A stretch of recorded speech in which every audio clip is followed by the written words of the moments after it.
माय माऊली नमस्कार.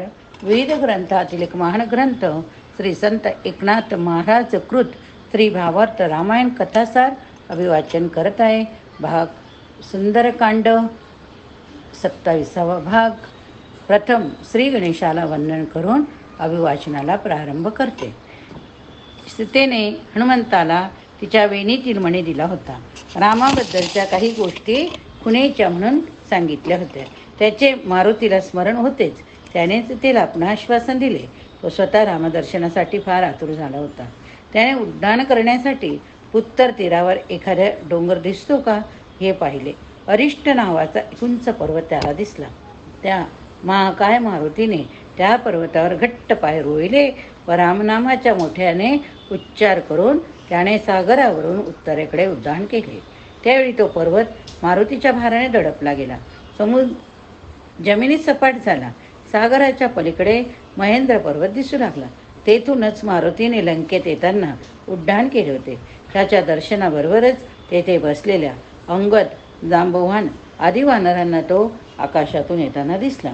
त्यांनी हनुमंताचा जय जयकार केला. तो ध्वनी दाही दिशेत घुमला. देवांनी ऐकला. त्यांनी दुदुंबी वाजवल्या. हनुमंत जसा जवळ येऊ लागला तसतसे त्याचे महान रूप स्पष्ट दिसू लागले. त्याच्या गतीमुळे खाली समुद्रावर लाटा एरावत होत्या. आला आला टोपा हनुमान आला अशा आनंदाने गर्जना करीत वानर उड्या मारू लागले. त्यांची चिंता, सुग्रीवाच्या क्रोधाचे भय, दीर्घकाळ वाट पाहणे, मारुतीची कामं यशस्वी झाले असेल का याची काळजी हे सगळे आता उरले नव्हते.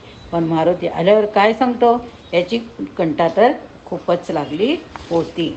श्रीराम जय श्रीराम जय श्रीराम अशी गर्जना करीतच मारुती त्या वानरांच्या मेळाव्यात उतरला.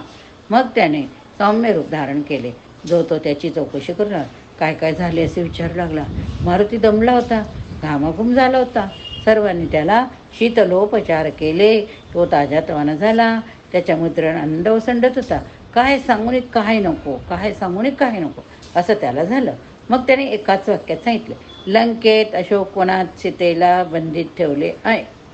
रावण तिला कसा त्रास देतो, अशोकवन कसे आहे, रावण कसा दिसतो, लंकेत केवढे वैभव, राक्षस किती बिभत्स, क्रूर, अवाढव्य शरीराचे आहे, रावणाच्या स्त्रिया कशा विलासात दंग असतात, त्यापैकी रावणाची पत्नी मंदोदरी कशी इत्यादी सांगून त्याने केलेला अखया, जंबूमाली आदींसह हजारो राक्षसांचा संहार सगळे काही हळूहळू सांगितले. त्यावेळी वानरांनी प्रचंड जय जयकार केला. मारुतीच्या अंगावर युद्धात झालेले घाव होते. ते पाहून सर्वांना त्याची काळजी वाटली, कौतुक वाटले. त्यांनी युद्धाचा सर्व वृत्तांत विचारला आणि मारुतीने इंद्रजिताचा प्रसंग, पाशबंधन, लंका दहन सगळेच्या सगळे सांगितले. पण हे वानरापुरते आपापसातच संभाषण होते. स्वतःच्या मुखाने मारुतीला आपला पराक्रम लोकांना सांगणे आवडत नसे. नंतर सीतेची भेट कशी झाली, तेथे परस्पराचे काय संभाषण झाले तिच्यासोबत व म्हटले, आता श्रीरामाने हे वृत्त लवकरात लवकर सांगायला हवे. सीतारामाच्या वाटेकडे डोळे लावून बसले आहे. मी स्वतःचे पराक्रम श्रीरामांना स्वतः कसे सांगू, आत्मस्तुतीचा दोष येईल असा विचार करून हनुमंताने ब्रह्मदेवाची प्रार्थना केली. तेव्हा त्या श्रद्धावंत बुद्धिमंत हनुमंतासमोर स्वतः प्रगट झाले. मारुतीच्या विनंतीवरून त्याने त्याचे लंकेतील सर्व कार्य त्यांनी लिहून दिले. ते मारुतीने श्रीरामाला वाचायला दिले की काम होईल असा त्यांचा विचार झाला. तो सर्व लेख वानरांना काही कळत नव्हता. ब्रह्मदेवाने तो लेख मारुतीच्या हाती दिला. म्हटले, हे सर्व यात लिहिले आहे. तू आता प्रभू रामचंद्राचे दर्शन घे. ते सारे सीतेची व तुझी वाट पाहत बसले आहे. त्यानंतर दक्षिण सागराच्या तीरावरून सर्व वानर उठले. प्रस्त्रवन पर्वत, किष्किंधा नगरी या ठिकाणी जाण्यासाठी उड्या मारीत मारीत रामनामाचा जय जयकार करीत उत्तरेकडे निघावे असा विचार करू लागले. शीताशुद्धीनंतर हनुमंताचे पुनरागमन आपण ऐकले. आता मारुतीने केलेले वर्णन ऐकून अंगदाला फार मोठा आवेश चढला. त्याने म्हटले, आपल्याला दिलेला कालावधी आधीच संपला आहे. मग नुसता निरोप घेऊन रामाला सुग्रीवाला भेटण्यापेक्षा मी असे करतो की मी लंकेत जातो. त्या रावणाला, कुंभकर्ण, इंद्रजित यासह साऱ्या राक्षसांना मारून टाकतो. सीतेला परत आणूनच आपण सर्वजण रामाला भेटू. पण जामवंत मारुती यांनी त्याला रोखले. ते काम तुझे नाही, स्वतः रामानेच ते करायला हवे. त्याचाच पराक्रम जगाला दिसला पाहिजे. बरे, तू तरी लंकेपर्यंत उड्डाण करून जाऊ शकत नाहीस, तेवढीच तुझी शक्तीच नाही. असे असता नुसत्या वीरस्त्रीच्या बेताने कार्य व्हायचे नाही, हे तू लक्षात घे. जामवंत पुढे म्हणाला, रामाची आज्ञा काय? तो म्हणाला आहे की सीतेचा शोध घ्यावा, तिला घेऊन या असे आपल्याला त्याने सांगितले आहे का? मग उगाच आज्ञेच्या बाहेरही काम करू नये. अरे, तू म्हणतोस तसे सीतेला आपणच आणणे योग्य असते, तरी हनुमंताने नसते का आणले? रावणादिकांचे मरण त्याच्या हातून व्हायचे असे ठरलेले नाही. रामाला पण इतरांनी आणून दिलेली स्वतःची पत्नी योग्य वाटेल का? अंगदा, तुझा आवेश वगैरे ठीक, पण आपण बुद्धीने कार्य केले पाहिजे. मग सर्वजण उत्तर दिशेने जाऊ लागले. सर्व वानरांना फार भूक लागली. वाटेत दधीमुख नावाच्या वानराच्या रखवालीत मधुवन नावाचे एक फळझाडांनी भरलेले मोठे उपवन होते. सुग्रीवाचे ते राखीव उद्यान मोठे. तेथे कुणाचे प्रवेश मिळत नसे. सर्वांना वाटले एवढ्या वनातील फळे खावी, पाणी प्यावे. उत्साह संचारला, पुढे जावे. अंगद हा युवराज होता. जांबुवान अंगद यांनी त्या वनात शिरायला, फळे खायला वानरांना परवानगी दिली. पण दधीमुखाचे रक्षक वानरांना अडवू लागले. तेव्हा वानरांनी त्याचा पराभव केला, त्यांना हाकलून लावले. सारे वानर जेव्हा आत शिरले तेव्हा त्यांना मग ताळमतंत्र राहिला नाही. त्यांनी मध प्राशन केला, फळझाडांची नासाडी केली. त्याने उन्मत्तपणे फार नासधूस केली. त्याचा परिणाम असा झाला की राजआज्ञेचा भंग केला म्हणून दधीमुख फार संतापला. त्याने लढाईच केली, पण वानरांनी त्याला मारून बेशुद्ध केले. मग तो सावध झाला. अतिशय त्वरेने वृक्षांवरून उड्डाणे करीत सुग्रीवाकडे गेला. झालेला प्रकार त्याने राम, लक्ष्मण, सुग्रीव यांना सांगितला. पण उन्मत्त अंगद, जांबवान, नल, नील असे सारे वानर असे जेव्हा त्यांना दधीमुखाने सांगितले तेव्हा रागाच्या ऐवजी सर्वजण आनंदित झाले. सुग्रीव एकदम म्हणाला, रामा, लक्ष्मणा, हनुमंत फार विचारी. तो ज्या अर्थी इथपर्यंत आला, ज्या असती त्या सर्व वानरांचं तोही मधुवनात फलमूल भक्षण करतो, नासधूस करतो, त्या अर्थी आपले काम अत्यंत यशस्वी करूनच तो आला. दधीमुखा परत जा, त्या वानरांना सामोपचाराने वागव, त्यांना लवकर इकडे पाठव, आम्ही सगळे आतुरतेने वाट पाहत आहोत, असे त्याने दधीमुखाला सांगितले. दधीमुख परत गेला, अंगदाला भेटला. अंगदाशी त्याने फार आदराने व्यवहार केला. सर्व वानर मधुपान करून उन्मादी झाले होते. ते सर्व आता शांत मनाने एका जागी येऊन बसले. त्यांना तसे उन्मातच निपचित पडलेले पाहून हनुमंताने त्यांना पाहिले. न नेता एकट्यानेच किष्किंधा नगरीकडे प्रयाण करण्याचे ठरविले. वानराकडून मधुवनाची नासधूस आपण बघितली. आता पुढे वानर दक्षिण दिशेस गेले. त्यांना दिलेला कालावधी संपून गेला तरी कोणी परत आले नाही. यामुळे राम, लक्ष्मण यांना चिंता लागली. असा विचार करून मारुती अंगदाला म्हणाला, येथे मधुपानात दंग होऊन बसण्यापेक्षा श्रीरामांना सीताशुद्धीची वार्ता आधी सांगावी असे वाटते. आपण लगेच जाऊन रामांची चिंता दूर करूया. त्यावर अंगद म्हणाला, माझे वानर खूपच थकलेले आहेत, उपाशी राहिलेले आहेत, त्यांना जरा ताजेतवाने होऊ दे. तेव्हा मारुती म्हणाला, मग मी तरी पुढे जातो, कार्याला विलंब नको. असे म्हणून तो आकाशमार्गे उड्डाण करून रामाला भेटण्यास गेला. राम लक्ष्मण दिसले. सुग्रीव राम लक्ष्मणाला दधीमुखाचा निरोप सांगून म्हणतच होता की ज्या अर्थी अंगद, जामवान, हनुमंत बरोबर असताना वानर मधुवनात येथेच रमले आहेत, त्या अर्थी काम यशस्वी झालेच म्हणून समजावे. तो वर मारुती रामांना लांबूनच सांगू लागला, प्रभू, मी सीतामाईंना पाहिले. सीतामाईला रावणाने लंकेत अशोकवनात राक्षसीच्या पहारेत ठेवले. त्या तुमची फार फार आठवण काढीत आहे. मी त्यांना तुमची मुद्रिका दिली, आश्वासन दिले, त्यांनी पण खून पाठविली. असे नेमके वृत्त मारुतीने रामाला तो जमिनीवर उतरता सांगितले. आणि मग तो राम लक्ष्मणाजवळ उतरला. मग रामाने स्वतः रडत रडत सीतेची माहिती विचारली. हनुमंता, ती त्या बंदिवासात अन्न पाणी न घेता जिवंत तरी कशी राहिली? मारुती म्हणाला, प्रभो, ती सतत आपले नाम घेत आहे, आपल्याशी निज प्राण्याने तन्मय झाली म्हणून ती जगत आहे. ती सर्व भावे तुम्हालाच स्मरत आहे, पाहत आहे, ऐकत आहे, हृदयात ध्यान करीत आहे, तुमच्याच सुखाची चिंता करीत आहे. मारुतीचे बोलणे ऐकून रामाने मारुतीला प्रेमाने आलिंगन दिले. देव भक्त एक झाले. मारुतीने पुन्हा रामचरणी लोटांगण घातले. सीतेने दिलेला वेणीतील मणी त्याने रामांना अर्पण केला. तो पाहताच रामाच्या मनात नाना भावभावनांची दाटी झाली. विराग्नीवर आनंदाश्रूचे सिंचन झाले. सुग्रीव लक्ष्मण अतिशय आनंदित झाले. सुग्रीवाने दक्षिणेकडे गेलेल्या वानर चमूचा मुख्य अंगद होता म्हणून अंगदाची प्रशंसा केली. लक्ष्मण, राम, मारुती, सुग्रीव आता त्याच्या येण्याची वाट पाहू लागले. दुरून उंच उंच वृक्ष आंदोलने घेत आहे. वानराच्या उड्या पाडताच वाकून परत सरळ होत आहे. वानराचा किलकिलाट ऐकू येत आहे. असे होऊ लागले. शांततेचा भंग करीत अन्य पशुपक्ष्यांची घाबरगुंडी उडवीत अंगदाची वानरसेना तेथे येऊन थडकली. सारे वानर सुग्रीवापुढे नतमस्तक झाले. राजसत्तेपुढे सारे गप्प झाले. आपण मधुवनात धुमाकूळ घातला, त्याची आपल्याला शिक्षा होणार याची भीती त्याच्या मनात अगदी स्पष्ट होती. राम, लक्ष्मण, मारुती, सुग्रीव यांनी या सेनेचे स्वागत केले. त्यांना कोणीच रागवले नाही. सुग्रीवाने अंगदाचे कौतुक केले. सर्व वानरांचे प्रेमाने कौतुक केले. त्यांनी मधुवनात विध्वंस केला त्याबद्दल सुग्रीव काहीच बोलला नाही.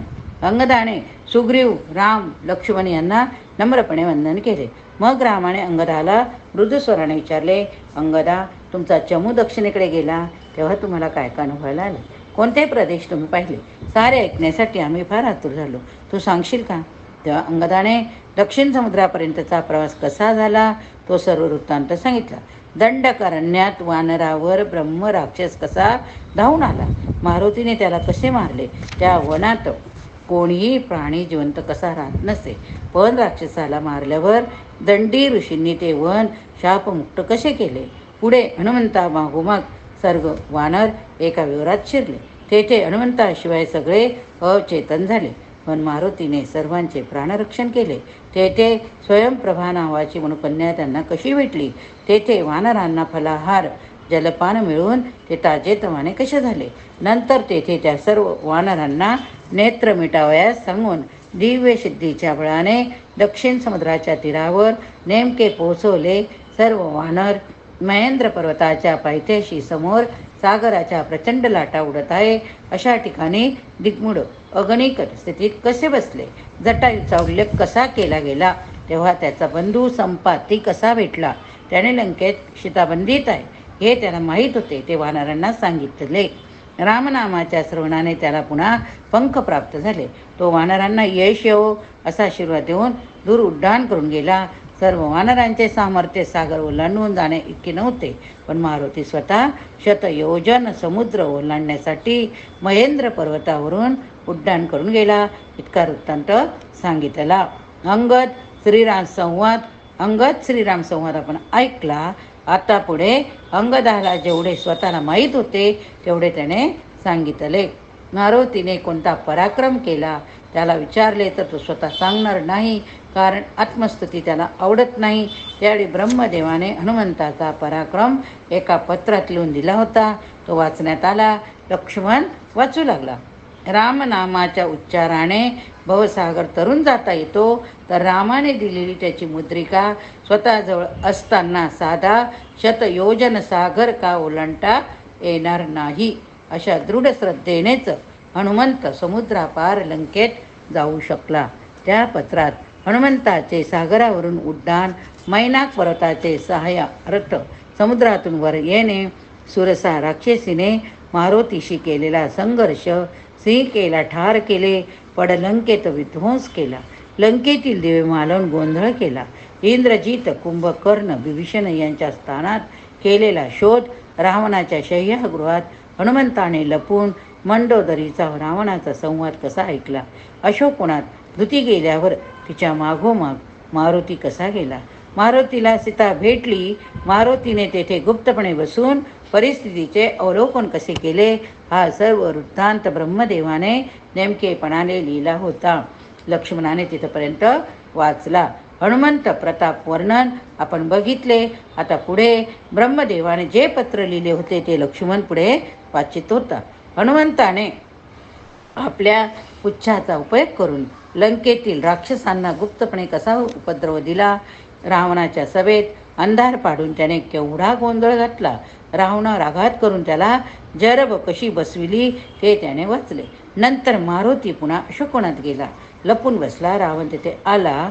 सीतेला अंश करण्याचा त्याने प्रयत्न केला. सीतेने त्याला खरमरीत उत्तरे देऊन त्याचा अपमान केला. रावण परत गेला.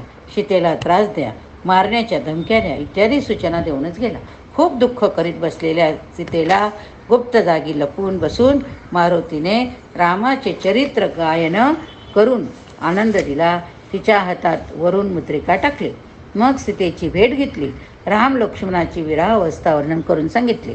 भूक भागविण्याकरिता फळे खाण्याची अनुज्ञा मागितली. सीतेपाशी रामाला लखविण्यासाठी खून मागितली. तिने वेणीतील मणी दिला.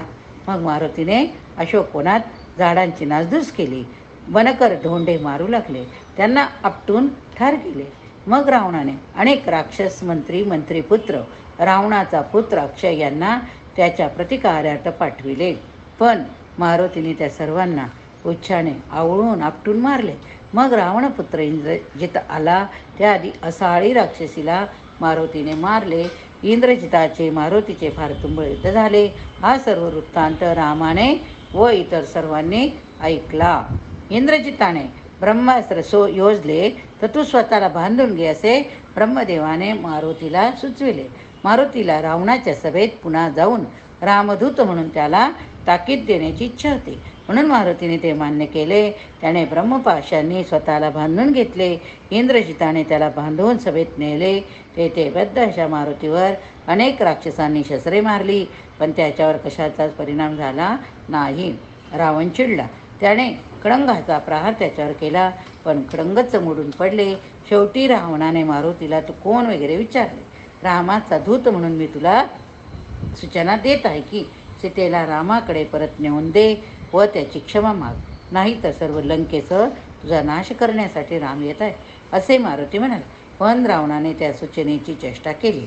त्याला विचारले, तुला मरण कसे येईल? मारुती म्हणाला, मी अमर आहे. रावणाने त्यावर विश्वास ठेवला नाही. जन्माला आला तो मरणारच असे म्हणून त्याने मारुतीला परत विचारले, तुझे मरण कशात आहे ते सांग.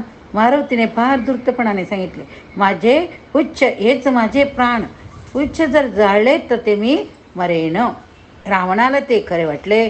मग मारुतीच्या शपटाला लंकेतील सर्वांची वस्त्र कपडे गुंडाळून त्यावर तेल ओतून पेटवायची त्यांनी आज्ञा केली.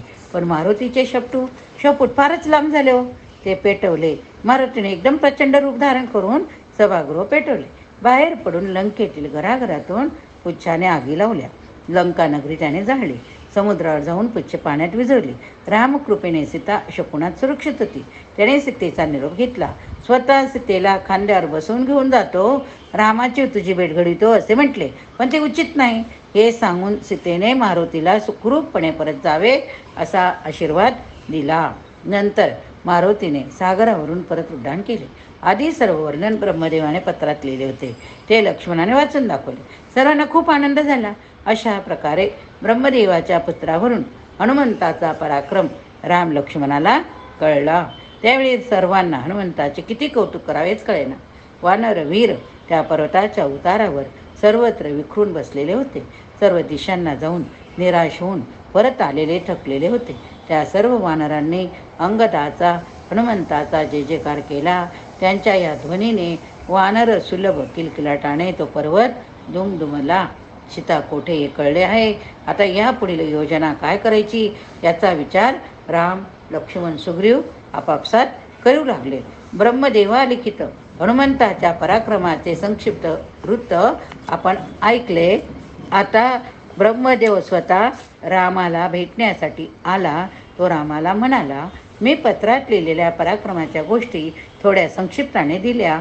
हनुमंताच्या बुद्धिमत्तेचे, बलाचे, धैर्याचे, पराक्रमाचे, विवेकाचे पूर्ण वर्णन करणे मलाही शक्य नाही. त्याने लंकेची फार दुर्दशा करून टाकली. लाखो राक्षसांना मारले. रावणाची दाढी जाळली. अखया जंबुमाळी अनेक मंत्रीपुत्र ठार केले. पडलंकेची स्वामिनी असाळीला मारले. रावणाला पक्की भीती पसवली. त्याचे मनधैर्य नष्ट करून हा तुझा परमभक्त तुझ्या सीतेची अवस्था कशी, ती किती आतुरतेने आर्ततेने आशेने तुमची मी वाट पाहत आहे. याचे वृत्त ऐकून तुम्हाला सर्वांना भेटायला परत आला. हे सर्व ऐकून रामाला फार आनंद झाला. त्याने प्रेमाने हनुमंताला आलिंगन दिले. नंतर तो म्हणाला, हनुमंता, तू ते सागरावरून उड्डाण केलेस ते दुसरा कोणी करू शकला नसता. स्वतः वायू किंवा गरुड या दोघांनाच ते शक्य होय. लंकेत रावणाने सर्व देवांना बंदी करून ठेवले.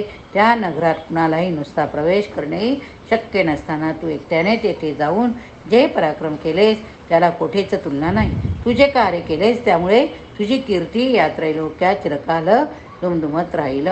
हनुमंताने त्यावेळी रामाला विनयाने वारंवार नमस्कार केला. तो म्हणाला, प्रभू, मी कोण करणार सर्व कार्य आपण केले. आपल्या नामाचा प्रभाव आहे. जेथे जेथे मी गेलो तेथे आपले स्मरण केले म्हणूनच कार्य झाले. मारुतीच्या विनयाचे सर्व वानरांना फार कौतुक वाटलं. नंतर रामाने हनुमंताला लंकेचे दुर्ग कसे झाले, तेथे रचना कशी, दुर्ग भेद आहे का, संरक्षणाची काय व्यवस्था, सेना कोणती, किती, नगरात वैभव कसे, गृहरचना कशी, रावणादिकांचे राजवाडे कोठे कोठे, अशोक कोणकोणत्या दिशेस आदी सर्व माहिती विचारली.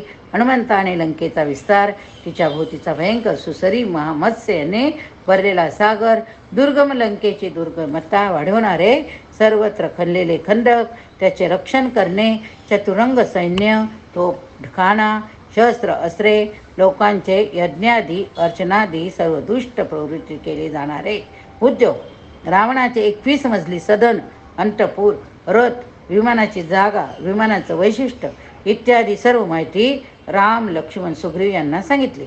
ते सर्व ऐकून रामाने आपल्या अवतार कार्यातील मुख्य भाग, जो रावणाचा वध, लंकेतून देवानं मुक्त करणे, या अनुषंगाने मनात काही योजना ठरविली.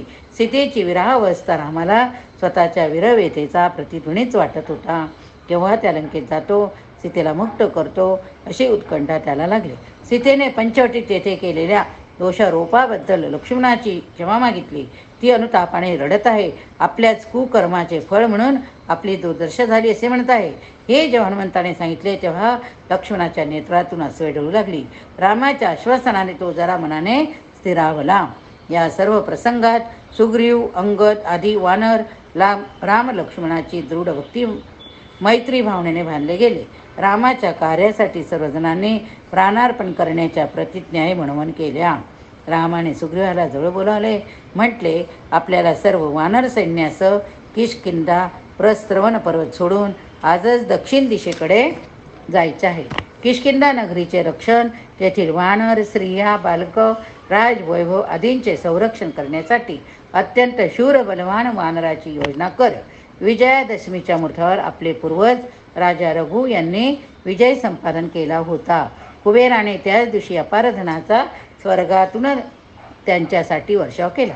आता आपण निघालो तर विजयादशमीला सर्व मोहीम समाप्त होऊन आपण विजयी होऊ. उत्तरा फाल्गुनी नक्षत्र आज आहे. उद्या हस्त नक्षत्र, तेव्हा शुभारंभ करण्यास हा मुहूर्त योग्य. सुग्रीवाने लगेच सर्व वानरांना बोलावले. अनेक महाकवी कपी एकत्र जमले. सर्वांनी दक्षिणेस प्रयाण केले.